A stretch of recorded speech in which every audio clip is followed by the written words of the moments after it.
हमारे देश में जहां महिलाओं को पूजा जाता है, उन्हें लक्ष्मी माना जाता है, और वहीं ये कितनी आयरॉनिकल बात है ना कि इन्हीं को हम मारते हैं, पीटते हैं, इनका रेप करते हैं, सेक्सुअल असॉल्ट करते हैं और फिर कहते हैं कि हमने कहाँ कुछ गलत किया है।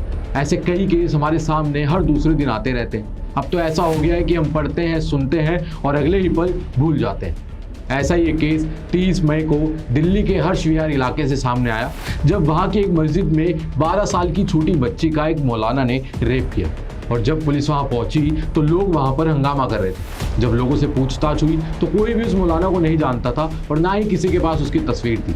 पुलिस ने आसपास के सीसीटीवी कैमरास की फुटेज खंगाली और वहां से उस मौलाना की फोटो निकाली और उसको फिर अपने मुखबरों में बांटा, और कुछ ही घंटों में उस मौलाना की लोकेशन का पता चल गया और फिर पुलिस ने उसे अरेस्ट किया। बताया जा रहा है कि जो मौलाना है उनका नाम है इलियास, उनकी उम्र 48 साल है, वो शादीशुदा है और साथ ही 4 बच्चों के पिता है। अब ऐसी पाक जगह पर इतनी नापाक हरकत होना ये बिल्कुल भी सही नहीं। और साथ में ये भी बताया जा रहा है कि वो जो बच्ची थी वो मस्जिद में पानी लेने गई थी जब उसके साथ इतनी हैवानियत बरती गई।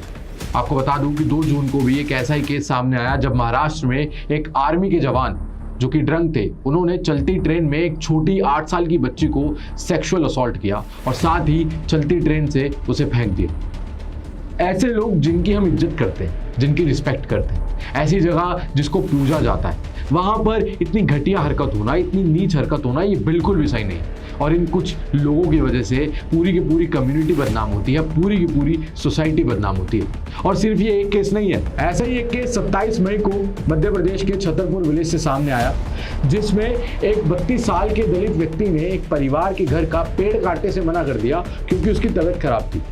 और उस परिवार के 100 कॉल्ड ऊंची जाति वाले व्यक्ति ने उसे बहुत मारा, और इतना मारा कि उसकी हालत खराब हो गई, और तब तक मारता रहा जब तक वो वहां से बच के भाग नहीं गया। और बात यहीं खत्म नहीं हुई। इसके बाद उस व्यक्ति को, उसके बच्चों को, उसकी प्रेग्नेंट वाइफ को, उसकी माँ को किडनैप कर दिया और 4 दिनों तक टॉर्चर करता रहा। पीड़ित व्यक्ति की पत्नी का कहना है कि उस व्यक्ति ने उसका रेप भी किया, वो भी बच्चों के सामने। हम अपनी बेटियों को समझाते हैं कि ऐसा मत करो, वैसा मत करो, ऐसे मत बैठो, वैसे मत बैठो, ये मत पहनो, वो मत पहनो, पर हम अपने बेटों को क्यों नहीं समझाते कि लड़कियों का सम्मान करो, उनकी इज्जत करो। तो अगर मैं आपको इससे जुड़े स्टैट्स के बारे में बताऊं तो अकॉर्डिंग टू रिपोर्ट्स इंडिया में हर 16 मिनट में एक रेप होता है। एक दिन में 90 से ज़्यादा रेप के केसेस रजिस्टर होते हैं, और ये तो वो केसेस हैं जो सिर्फ रजिस्टर होते हैं। ऐसे बहुत से केसेस हैं जो रिपोर्ट ही नहीं होते। According to national crime bureau record 71% से ज़्यादा ऐसे केसेस होते हैं जो रिपोर्ट ही नहीं होते, जिसकी कई वजह हैं। यहाँ कोरोना की वजह से पहले ही देश में इतना हाहाकार मचा हुआ, वहीं कोरोना के समय में भी लोगों में हैवानियत कम नहीं हो रही। एक ऐसा ही केस हमारे सामने आया केरल से, जहाँ एक ड्राइवर ने 19 साल की कोविड पॉजिटिव लड़की का रेप किया। ड्राइवर ने 19 साल की लड़की और 40 साल की महिला को पिक किया। दोनों को अपने अपने कोविड सेंटर छोड़ा जाना था, लेकिन ड्राइवर ने 40 साल की महिला को उसके कोविड सेंटर छोड़ा और 19 साल की लड़की को एक सुनसान जगह ले गया और वहां पर जाकर उसका रेप किया। और उसके बाद उस लड़की को कोविड सेंटर छोड़ा, और कोविड सेंटर में जाते ही लड़की ने अपने साथ हुए सारे हादसे के बारे में बताया, और वहां के कर्मचारियों ने फिर पुलिस रिपोर्ट की। हमारे देश में लोग ऐसा कहते पाए जाते हैं, और इवन नेता भी, कि अगर लड़कियां छोटे कपड़े पहनेंगी तो उनके साथ ये होगा ही। किसी लड़की के कपड़ों से उसके कैरेक्टर के बारे में सवाल उठाना, उसके कैरेक्टर को जज करना, ये करना सही है? ये बिल्कुल भी सही नहीं है। और जो लोग ऐसा करते हैं ना, ये उनकी सोच के बारे में बताता है कि वो अपनी सोच से कितने नीचे गिरे हुए हैं।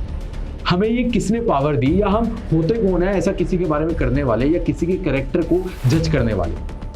इस बारे में थोड़ा सोचिए और अपनी सोच से ऊपर उठिए। इसी के साथ मैं इस वीडियो को यहीं खत्म करता हूं। देखते रहें ग्लोबल नाउ 24/7। वीडियो को लाइक करें, शेयर करें और चैनल को सब्सक्राइब करें, और ऊपर दिए गए बेल आइकन को जरूर दबाएं, जिससे कि हमारी जब भी कोई नई वीडियो आए तो सबसे पहले आप तक पहुंच जाए। मैं तुषार अब आपसे इजाजत चाहता हूं।